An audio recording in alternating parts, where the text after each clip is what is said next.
안녕하세요. 고천고등학교 교사 정현정입니다. 대입 전형 유형별로 어떻게 준비해야 되는지 알아보는 마지막 시간입니다. 이번 시간은 논술 전형, 실기 실적 위주 전형 등 기타 전형에 대해 알아보는 시간을 가져보겠습니다.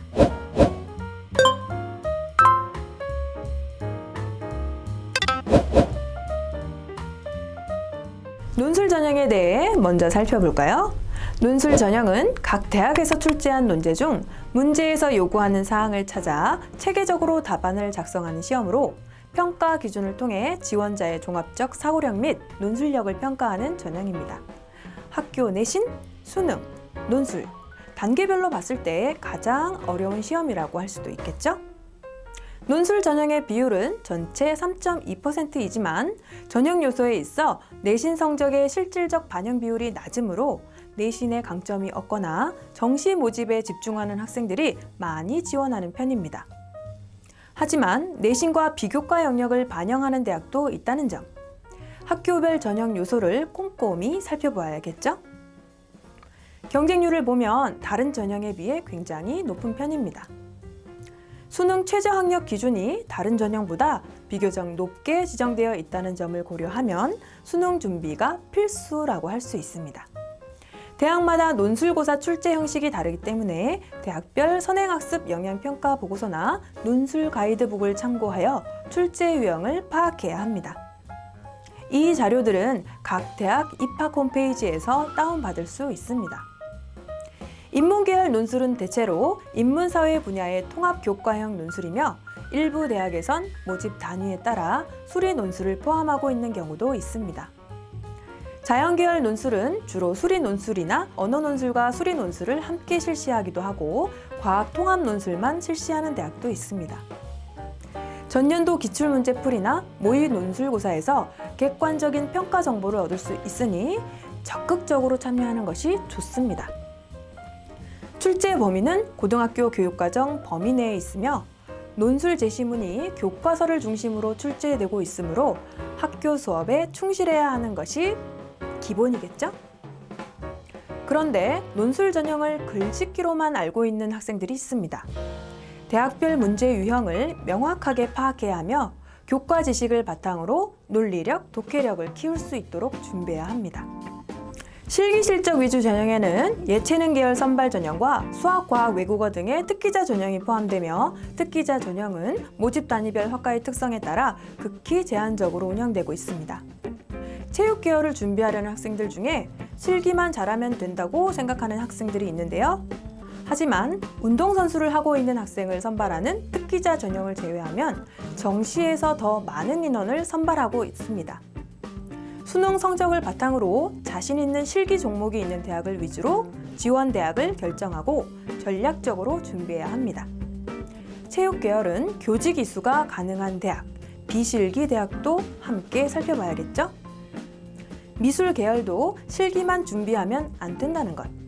내신과 수능, 미술 활동 보고서와 같이 학교 활동이 함께 요구되므로 전략적이고 체계적인 준비가 필요합니다. 학교장 추천 전형은 학교장으로부터 추천을 받은 학생에게만 지원 자격이 부여되는 전형으로 주로 수시에서 선발하고 있습니다.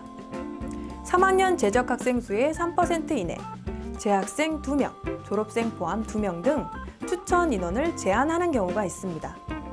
학교장 추천은 고등학교별 선발 규정에 따라 운영위원회를 거쳐 추천을 하고 있으며 다른 전형에 비해 경쟁률이 다소 낮게 형성된다는 특성을 제외하면 다른 일반 전형과 큰 차이는 없습니다.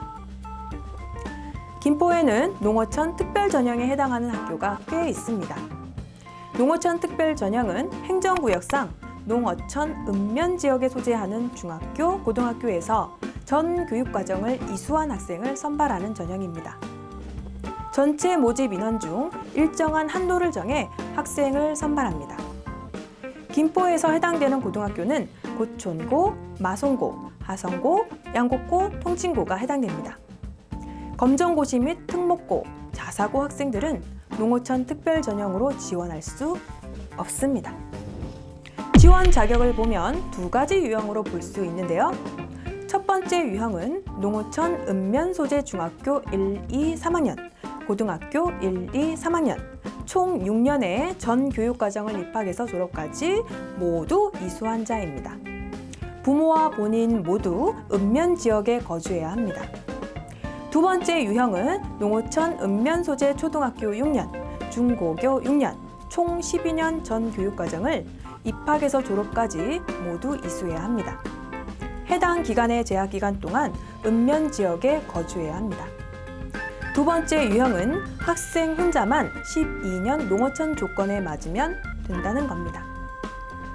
대부분의 대학은 유형 1과 유형 2 둘 중에 하나만 만족하면 되지만 일부 대학은 지원 자격을 둘 중에 하나 딱 지정하는 경우도 있습니다.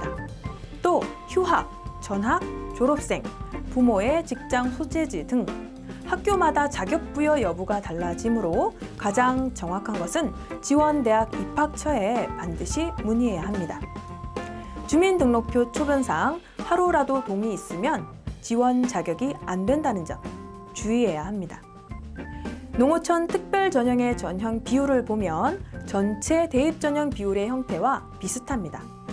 2022학년도 기준으로 전국 단위 선발 비율은 학생부 교과 비율이 가장 높으며 서울권 대학은 학생부 종합이 가장 많고 그 다음으로 수능 정시, 학생부 교과 순입니다.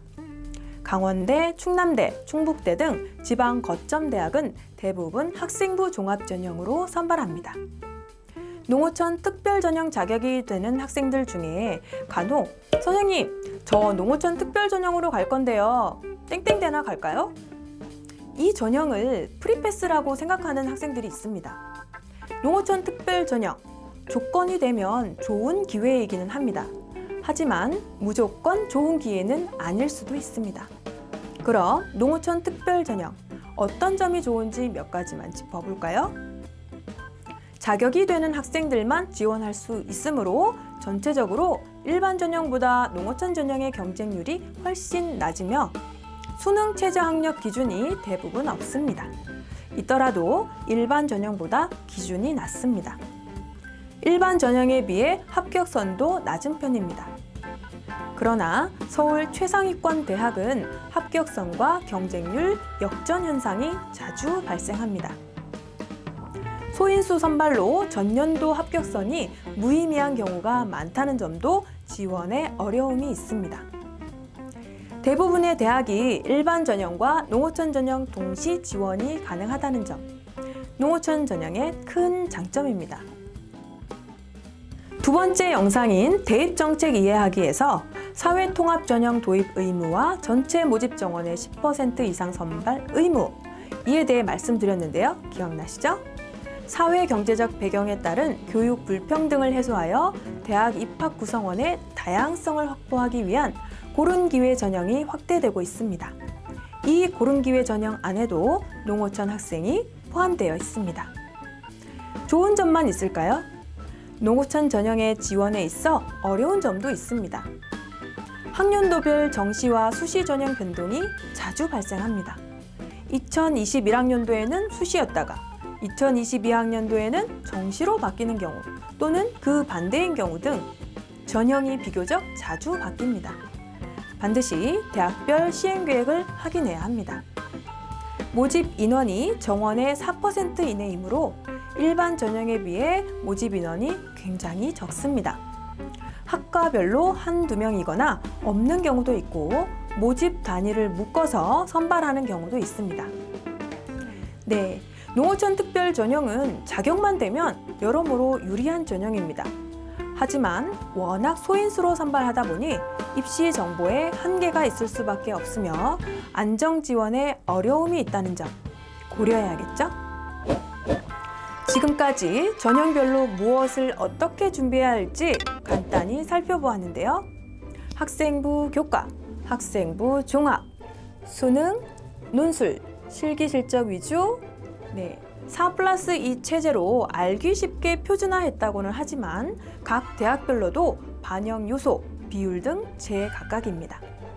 복잡해질 수밖에 없죠. 학교별 전형, 자신에게 적합한 전형인지 각 대학별 시행계획과 모집 요강을 꼼꼼히 살펴보고 이에 대한 철저한 준비를 해야 합니다. 그럼 전국의 모든 대학 홈페이지를 일일이 찾아봐야 할까요? 그렇다고 컴퓨터 앞에 앉아서 전국의 모든 대학을 일일이 찾아볼 수 없죠. 인터넷상의 정보, 우리 아이에게 해당되는 건지, 뭐가 바뀐다는데 맞는 건지도 잘 모르겠고, 우리 아이가 원하는 학과인 건지, 전망은 있는지, 우리 아이의 진로와 관련 있는 입시 정보, 어디에 들어가서 어떻게 참고하면 좋을지 살펴보는 시간도 필요합니다. 계속해서 기대해 주세요. 쭉